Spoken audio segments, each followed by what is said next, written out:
Today, we take you deep into the history and design of a machine that never saw the glory of the battlefield, yet left its mark on armored warfare development, the T66 tank.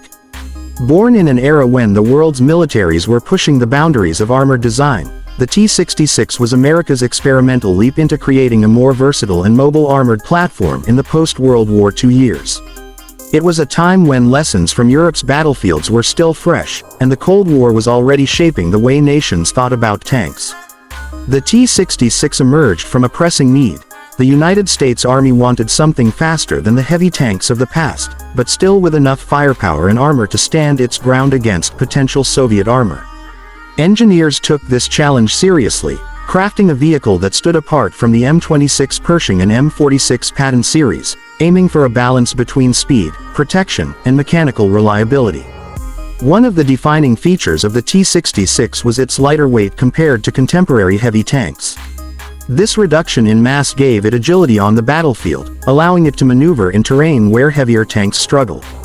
Yet, it wasn't simply about speed. The T66 carried a powerful main gun, capable of engaging armored threats at range, supported by secondary weapons for close defense. Its turret design was angular and compact, prioritizing a smaller profile to make it a more difficult target. Under the hood, the T66 relied on an advanced powertrain for its time. A robust gasoline engine delivered both the horsepower and torque needed to push the tank at speeds unusual for its size and class.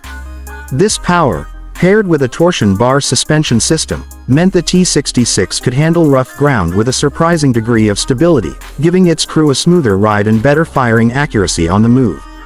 Inside, the crew compartment was designed with both practicality and survivability in mind. Space was limited, but every control and instrument was positioned for quick access. The armor plating, while lighter than on heavy tanks, was angled to deflect incoming rounds, using smart geometry rather than sheer thickness for protection. However, as promising as the T66 was on paper and in trials, the shifting priorities of the U.S. Army meant it never reached mass production. New developments in tank design, emerging missile technology, and the arrival of even more advanced prototypes meant the T66 became a stepping stone rather than a frontline weapon. Its trials provided valuable data, influencing later American armor